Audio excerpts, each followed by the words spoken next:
दिनांक 6 दिसंबर को संविधान बचाओ देश बचाओ को लेकर भागलपुर में रैली निकाली गई। आपको जानकारी के लिए बता दें कि सामाजिक न्याय आंदोलन, बिहार फूले अंबेडकर युवा मंच, बहुजन स्टूडेंट्स यूनियन, संत रविदास महासभा, पीस सेंटर परिधि, राष्ट्रीय सेवा दल, वामसेप मूल निवासी संघ, SC/ST कर्मचारी संघ, दलित विकास समिति, सोशलिस्ट युवा जन सभा, बहुजन समाज संगठन के साझा बैनर तले आयोजित संविधान बचाओ देश बचाओ रैली में आज भारी तादाद में भागीदारी हुई। रैली में भागलपुर जिला सहित आसपास के जिले में भी भागीदारी हुई।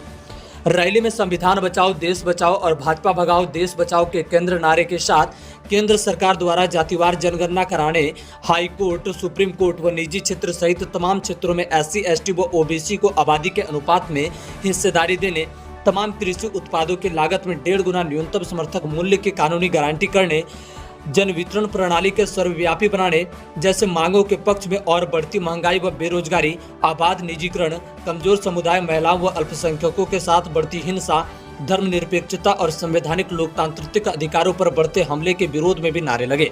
रैली भागलपुर स्टेशन चौक से डॉक्टर अंबेडकर की प्रतिमा पर माल्यार्पण करके साथ शुरू हुआ। शहर के मुख्य मार्गों से गुजरते हुए तिलकामांझी चौक पर शहीद तिलकामांझी की प्रतिमा पर माल्यार्पण के बाद सभा के साथ रैली का समापन हुआ।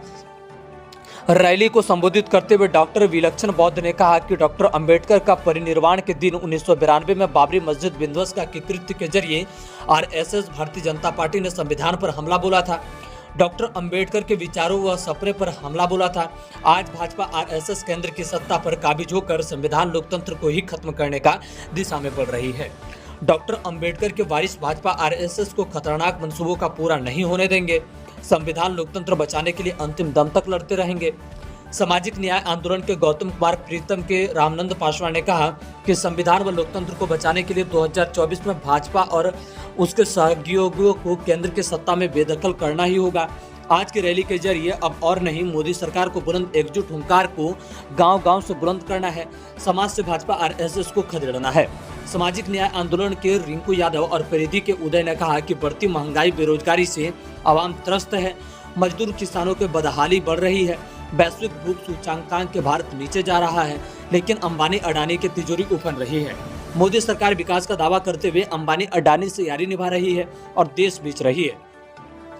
बिहार फूले अंबेडकर युवा मंच के अखिलेश रमन, नसीब रविदास और डॉक्टर अमित ने कहा कि SC/ST, OBC व अल्पसंख्यकों को आगे बढ़ने और सम्मान, हिस्सेदारी व बराबरी हासिल करने के लिए संविधान व लोकतंत्र की जरूरत है। इन तबकों के संविधान व लोकतंत्र के बचाने में एकजुट होकर 2024 में मोदी सरकार को हटाना है। बहुजन स्टूडेंट्स यूनियन सोनम राव, प्रवीण कुमार यादव, गौरव पासवान, अभिषेक आनंद और अनीश कुमार आनंद ने कहा कि मोदी सरकार छात्रों, नौजवानों की दुश्मन है।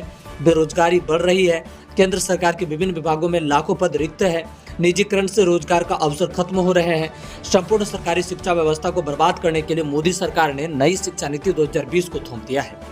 रैली की अगुवाई कर रहे थे सामाजिक न्याय आंदोलन के विनय कुमार सिंह, पृथ्वी शर्मा, जयसवाल यादव, राजेश पंडित, अशोक अम्बेडकर, शंकर बिद, निवल किशोर गौतम, ईश्वर चंद्र विद्यासागर, शशिराम धर्मेंद्र, मंडल जयनारायण पासवान, EN ठाकुर, रंजन दास, बिहार फूले अंबेडकर युवा मंच के किशोर चौधरी, वीरेंद्र गौतम, मणि कुमार अकेला, सार्थक भरत, मुकेश दास, सुधीर सिंह दंगी, नंदन, बहुजन स्टूडेंट्स यूनियन के गौरव पासवान, अनुपम आशीष, निर्भय कुमार, विभूति ऋतु, सोहेब राज, आदिल राणा, मधुसूदन पांडव शर्मा, दीपक पासवान, संत रविदास महासेव के अंबेडकर, अनिरुद्ध दास, सोहिल दास, राजकुमार दास, विष्णुदेव दास, रामरतन दास, महेश चंद्र दास, विभूति दास, सुनील दास, अशोक दास, परिधि के ललन, राहुल सहित अन्य संगठनों के प्रतिनिधि, उदय शंकर चौधरी, रामपूजन, धीरज, मिथिलेश, सुरेश मंडल सहित कई एक आयोजन के संगठन से उपस्थित थे।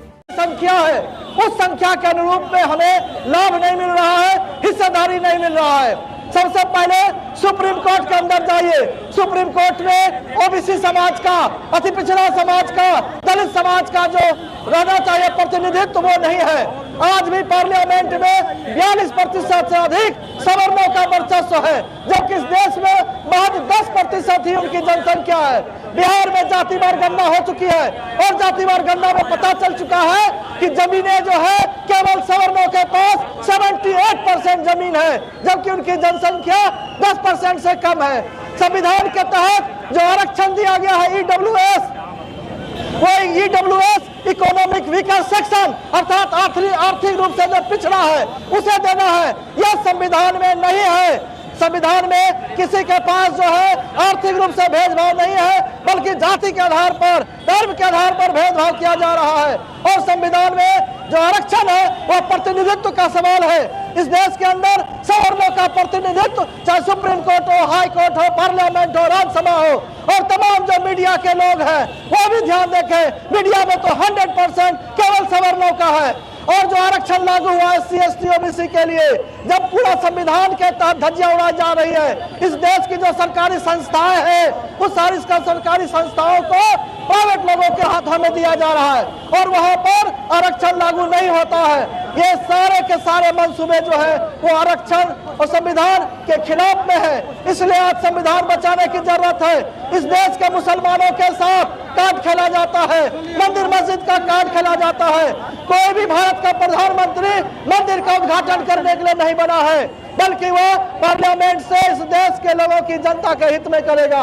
ये भारत जो है, भारत के प्रस्तावना में साफ साफ है, हम भारत के लोग, उसमें कोई हिंदू मुसलमान दलित पिछड़ा नहीं है। इसलिए ये जरूरी है कि हम भारत के लोग हैं, एक समता मूलक समाज, एक जो बंधुत्व चाहिए, भाईचारा चाहिए।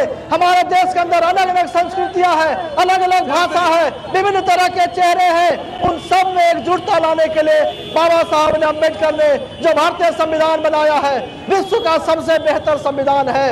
और लोगों को बरगलाया जाता है कि संविधान खराब है।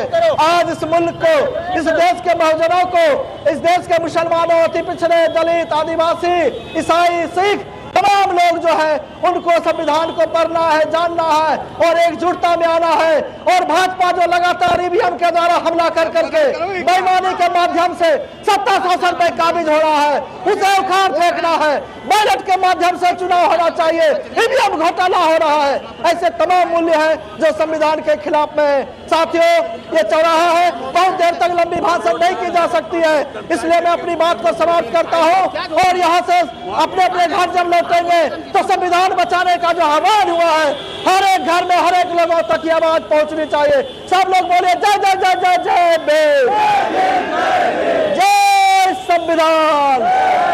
बाबा साहब दिल का मांझी अमर रहे, बाबा साहब अम्बेडकर अमर रहे। और उसके साथ ही सिद्धू कानू का जो विद्रोह था, जो लड़ाई थी, तो सिद्धू कानू की लड़ाई के बाद अंग्रेजों के साथ और जो आदिवासियों के साथ था एक ट्रीटी हुई थी, यानी 2 स्टेट के बीच ट्रीटी थी। उसी तरह से बिरसा मुंडा के आंदोलन के बाद जो उलगुलान था, उसके बाद एक ट्रीटी हुई थी। और जो 2 एक्ट बना था, छोटा नागपुर टेनेंसी एक्ट और संथाल परगना टेनेंसी एक्ट। लोग आज कह रहे हैं कि एक देश एक कानून, जब एक देश एक कानून होगा तो इस तरह की जो ट्रीटी है, इस तरह के जो कानून है वो रद्द कर दिए जाएंगे।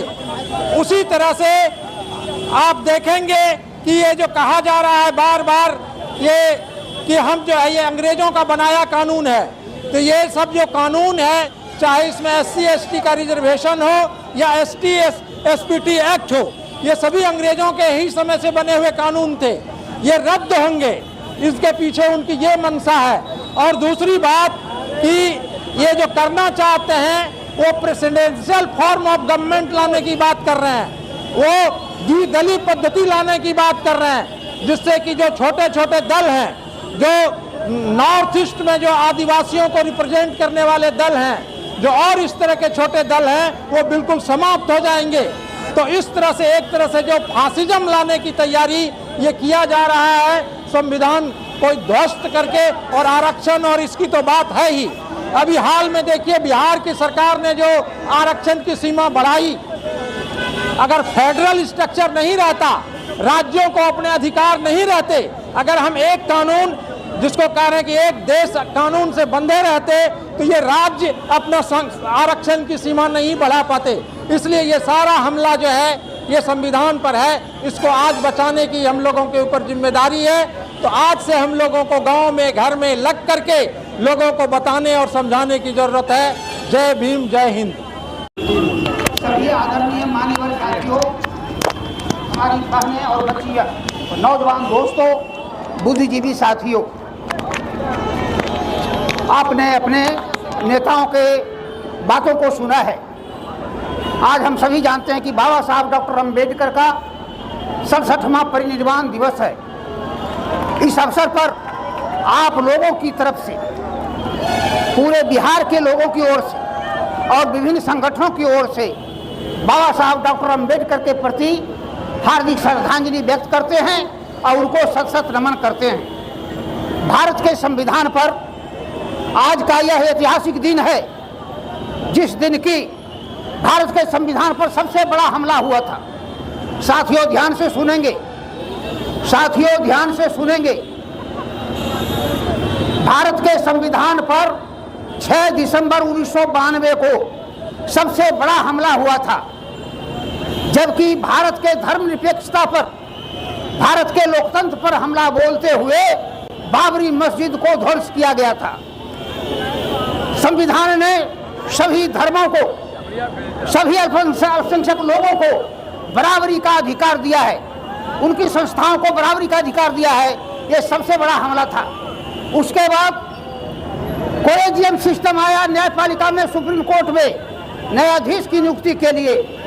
संविधान में ऐसा कोई प्रावधान नहीं था, लेकिन उस समय के न्यायाधीशों ने भाई भतीजावाद कायम रखने के लिए कोलेजियम सिस्टम को बनाया और उन्हीं के भाई भतीजे 300 परिवार के लोग न्यायपालिका में, हाई कोर्ट और सुप्रीम कोर्ट में 300 परिवार के लोग हावी हैं। आपके आरक्षण पर हमला बोला गया, आपके प्रमोशन पर हमला बोला गया। ओबीसी के लिए क्या है? ओबीसी की आबादी इस देश में 100 में 60 है। आरक्षण कितना मिला है? 27%। ये सीधा सीधी आरक्षण पर हमला है। ये सीधा सीधी सरकार के द्वारा अन्याय है, न्यायपालिका के द्वारा अन्याय है। सुप्रीम कोर्ट ने कहा था कि 50% से अधिक आरक्षण नहीं रहेगा, नहीं रहेगा, लेकिन जैसे ही सवर्णों के लिए 10% आरक्षण आया, वैसे ही सुप्रीम कोर्ट चुप हो गया और उस पर रोक नहीं लगाया। और अभी आरक्षण क्या है? सुप्रीम कोर्ट के अनुसार 60% आरक्षण है। ये भारत के संविधान पर हमला है, बाबा साहब के विचारों पर हमला है। अगर बाबा साहब के विचारों को हम लोग को कायम रखना है, ये केवल शहर में रैली करने से काम नहीं चलेगा। जितने प्रखंड से हमारे साथी लोग आए हैं, अपने अपने प्रखंड में संविधान बचाओ देश बचाओ रैली को आयोजित करें। जितने भी प्रखंड से आए हैं साथी, सभी अपने अपने यहाँ संविधान बचाओ देश बचाओ रैली आयोजित करें। संगठन के तरफ से आयोजित हो और हम लोग उसमें शिरकत करेंगे, हम लोग उसमें भागीदार होंगे। यही एकमात्र रास्ता है हमारे पास। हम अपने लोगों को जगाएं, बाबा साहब के विचारों को समझाएं, संविधान के विचारों को समझाएं। यही हमारे पास रास्ता है। चूंकि काफ़ी भीड़ लग गई है, जाम लग गया है 0 माइल तक, इसलिए हम लोग इस कार्यक्रम को समाप्त करना चाहेंगे। आप सभी को धन्यवाद देते हुए, जय भीम कहते हुए मैं अपनी बात समाप्त करता हूं और आप सभी साथियों को धन्यवाद देता हूं।